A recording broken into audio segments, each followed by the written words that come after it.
श्री कृष्ण गोविंद हरे मुरारी, हे नाथ नारायण वासुदेव। श्री कृष्ण गोविंद हरे मुरारी, हे नाथ नारायण वासुदेव। सच्चिदानंद रूपाय विश्वोत्पत्त्यादि Hathaway तापत्रय विनाशाय श्री कृष्णाय वयं नमः। श्री कृष्णाय वयं नमः। सच्चित आनंद स्वरूप परमात्मा जो सृष्टि के उत्पत्ति, पालन और संहार करता है तथा जीवों के आध्यात्मिक आदि दैविक आदि भौतिक तापों को नष्ट करने वाले हैं, अर्थात जीवों के मानसिक, शारीरिक और भौतिक दुखों को दूर करने वाले हैं, उन श्री कृष्ण भगवान को हम नमस्कार करते हैं। श्री कृष्ण गोविंद हरे मुरारी, हे नाथ नारायण वासुदेव।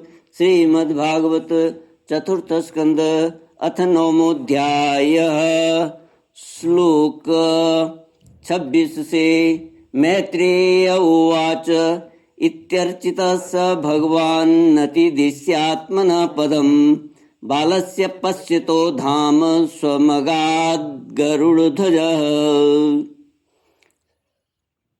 श्री मैत्रेय जी कहते हैं, बालक ध्रुव से इस प्रकार पूजित हो और उसे अपना पद प्रदान कर भगवान श्री गरुड़ध्वज उसके देखते देखते ही अपने लोक को चले गए।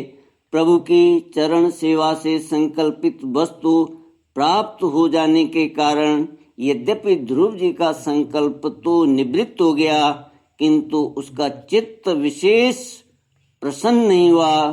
फिर वे अपने नगर को लौट गए।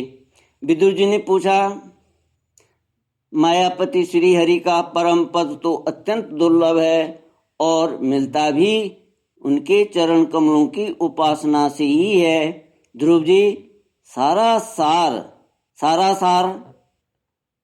असार का पूर्ण विवेक रखते थे। ध्रुव जी भी सार और असार का पूर्ण विवेक रखते थे, फिर भी एक ही जन्म में उस परम पद को पा लेने पर भी उन्होंने अपने को अकृतार्थ क्यों समझा। श्री मैत्रेय जी ने कहा, ध्रुव जी का हृदय अपनी सौतेली माँ के वाणों से बिंद गया था तथा वर मांगने के समय भी उन्हें उनका स्मरण बना हुआ था। इसी से उन्होंने मुक्तिदाता श्री हरि से मुक्ति नहीं मांगी।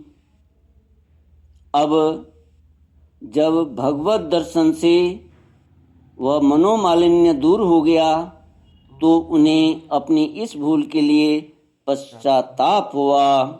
ध्रुव जी मन ही मन कहने लगे, अहो सनकादि ऊर्ध्वरेता नैष्टिक ब्रह्मचारी सिद्ध भी जिन्हें समाधि द्वारा अनेकों जन्मों में प्राप्त कर पाते हैं, उन भगवत चरणों की छाया को मैंने 6 महीने में ही पा लिया, किंतु चित्त में दूसरी वासना रहने के कारण मैं फिर उनसे दूर हो गया।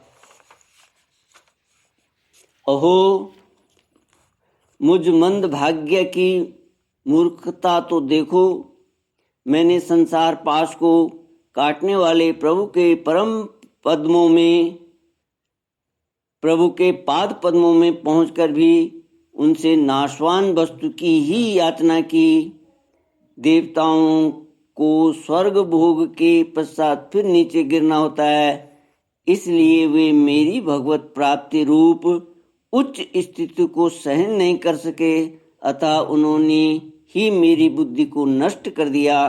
तभी तो मुझ दुष्ट ने नारद जी की यथार्थ बात भी स्वीकार नहीं की। यद्यपि संसार में आत्मा के सिवा दूसरा कोई भी नहीं है, तथापि सोया हुआ मनुष्य जैसे स्वप्न में अपने ही कल्पना किए हुए व्याघ्रादि से डरता है, उसी प्रकार मैंने भी भगवान की माया से मोहित होकर भाई को ही शत्रु मान लिया और व्यर्थी द्वेष रूप हार्दिक रोग से जलने लगा।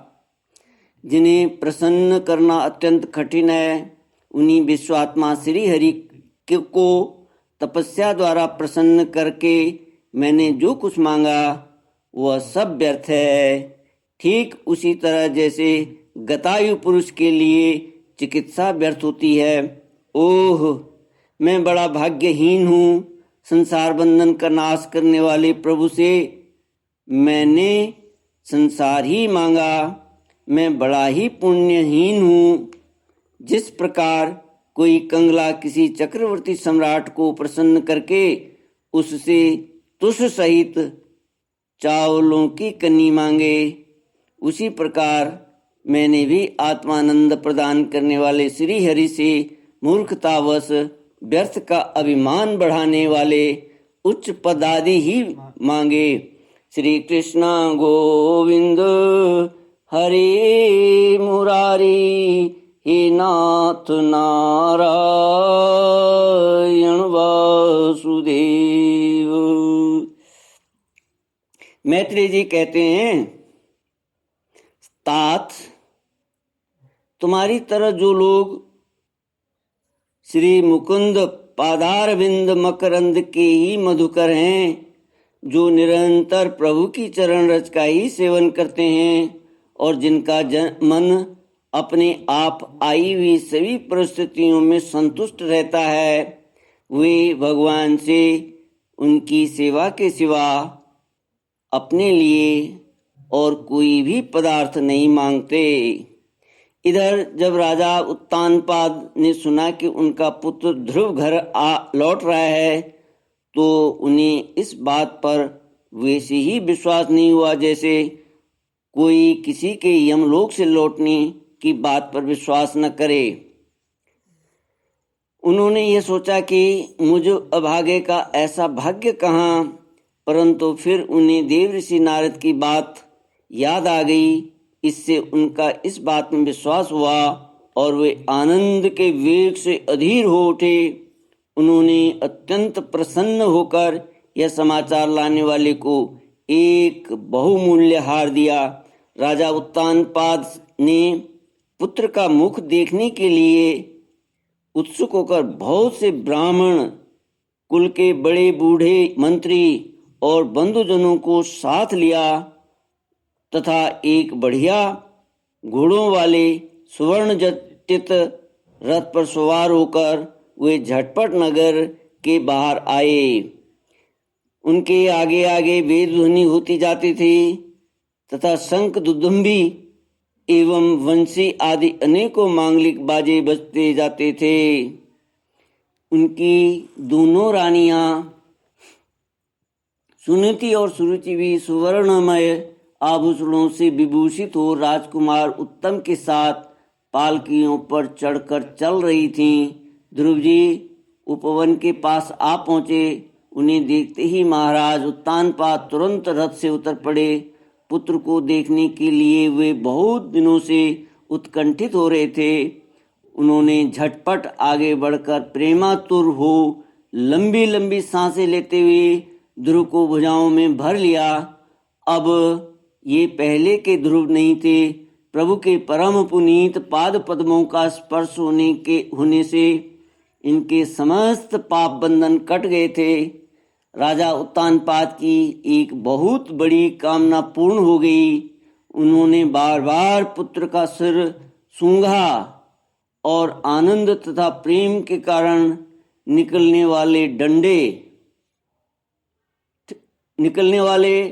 ठंडे ठंडे आंसुओं से उन्हें नहला दिया।